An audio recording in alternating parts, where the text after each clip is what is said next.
A lot of daffodils out. I love daffodils, daffodils. That'll be the opener. One of my most requested vlogs is a grocery shop. So today I'm going to bring you guys with me, show you how I shop, what to look for on nutritional labels and more. Let's go. Usually if I was here with the twins, I would be incredibly annoyed that you can't get a twin trolley because over there's only 2 twin trolleys, so I'm always scrounging to find one. This can be my baby today. One common mistake that a lot of people make is gluten-free. Has to be healthy, right? Almost every single product here. Have a check at that. Now dextrose is another name for sugar. So there's a lot of different names that sugar will be labelled under in the ingredients. This is labelled as naturally good, nut-free, wheat-free, gluten-free. First ingredient on this one is sugar. Now this is typically the health and fitness aisle. Great alternatives in here. Not everything is going to be a good option or a healthy option. What I'm going to do is I'm now going to show you some of my favourite ones. So we get this peanut butter. Now it is all natural. If you can see on the ingredients list, it is literally just freshly roasted peanuts. The pasta that we use, awesome, gluten and wheat free. The first thing that I would look for when choosing a product is the ingredients list. If you don't know what something is, you can either Google the ingredient or usually that's kind of a bad sign that it's probably not something that you want in your trolley.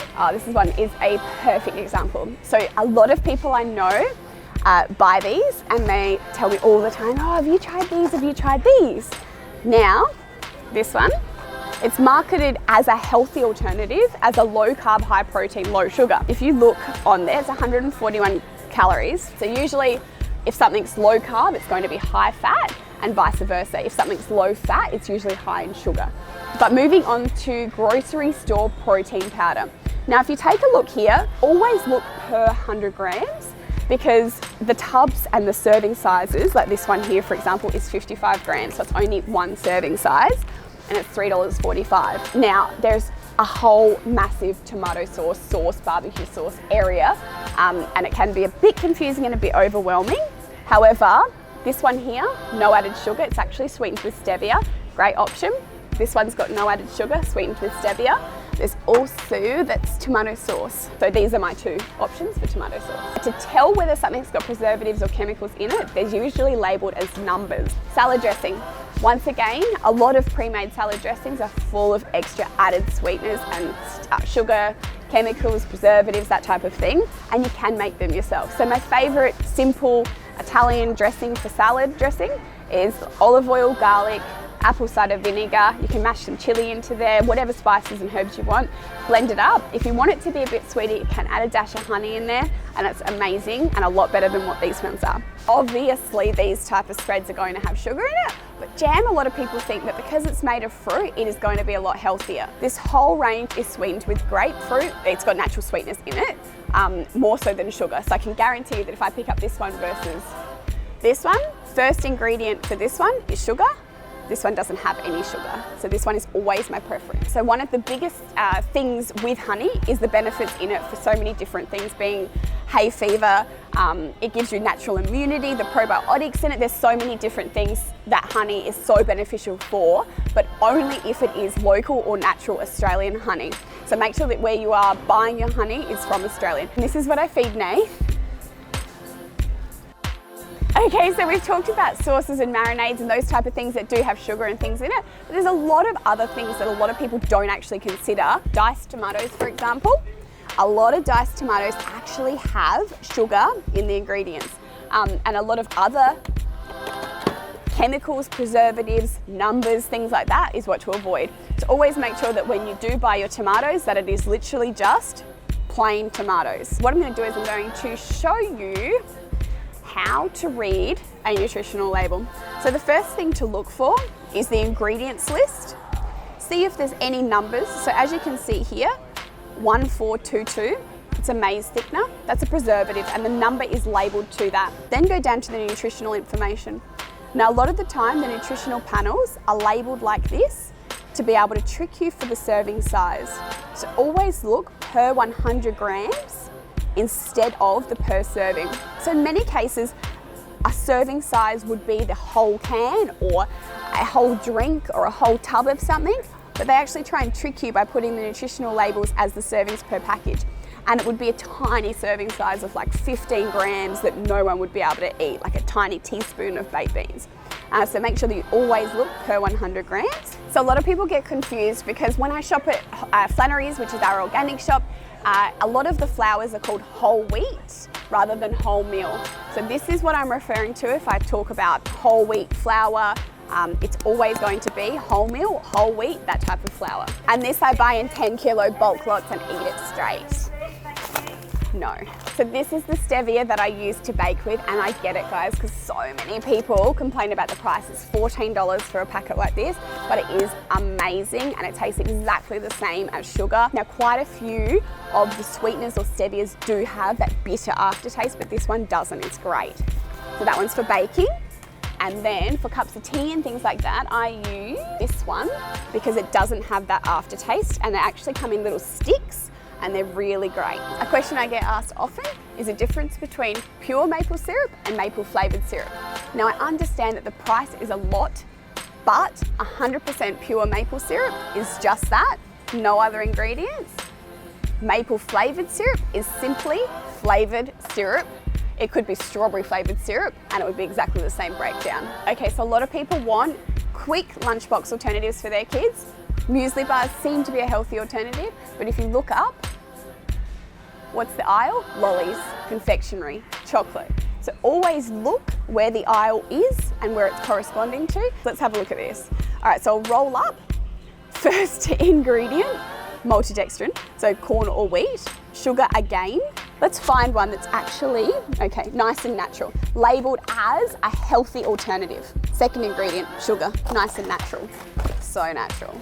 Breakfast, supposed to be the healthiest meal of the day. Now, a lot of people get sucked in again. Quick sachets, I understand it says quick on it, has to be quick, it's a great alternative. All you have to do is just read the ingredients and check what it's got in it.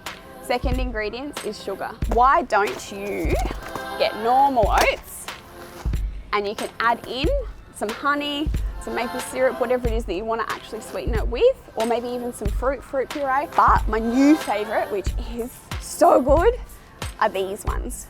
So I buy both, but these ones are a little bit bigger, and these ones are just so good. They're delicious. So muesli is a great option where there's a lot of healthy alternatives out there. There's lots of seeds, nuts. It's obviously going to always be cheaper to buy in bulk at your local health food shop and mix it together, and that way you get to choose whatever you want in it. So whether you don't like goji berries or maybe you love almonds, you can choose the mix that you want to add into it, and it's so much cheaper. Always have to check the different flavors as well. So don't just rely on one product of their brand being an amazing product with no sugar, because often, say this flavor here might be a great alternative, but this one here might have lots of additives. Now, almond milk tends to have a lot of additives and not a whole lot of almonds in it. 10% of almonds. I'm not even kidding. Let's have it, because I don't drink it. Hold on. Great, this one's got 3%. Does anyone have any almonds in your almond milk? Anyone? Yeah, 2.5%. Great to hear that we're buying 1 litre of water and 2.5% almonds.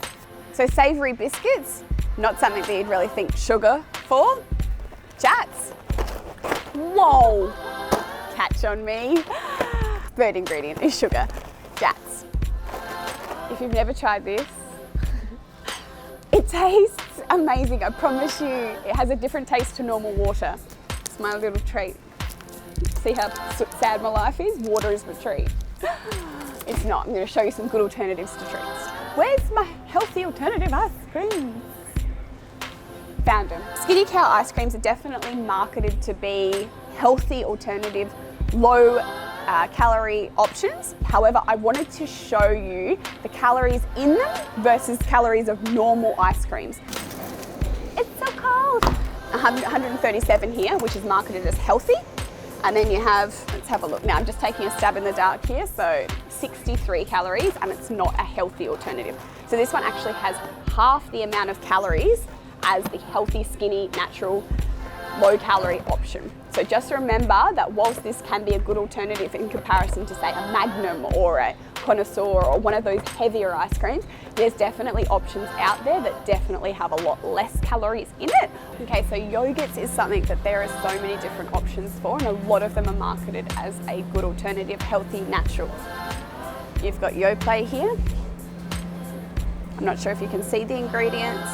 Second ingredients is actually sugar in natural strawberry yogurt. Now, whilst Chobani definitely has some good flavors and good alternatives, this one being the best alternative, you have to make sure that you don't rely on one good product being the whole branding, because this one here, third ingredient is actually sugar. So make sure that you definitely do always read the label. This is the other one that we buy. It's a lot thicker than Chobani, no sugar.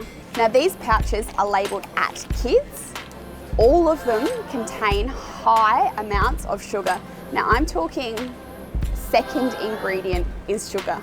So that's pretty hefty in a tiny little pouch like that. Now 99% of the time, what we'll do is we'll buy our fruit and veg from the local grocer in season. That way we can ensure that it hasn't been frozen, it's always going to be fresh and it tastes amazing. Now for our cleaning products, our beauty products, all of that type of thing, we actually don't buy it from Coles, we buy it online from a different store, and any natural type organic products we buy from our local organic shop. So I hope that you've enjoyed our grocery shop vlog today. Please make sure that you comment, like, and make sure that you subscribe to never miss a video.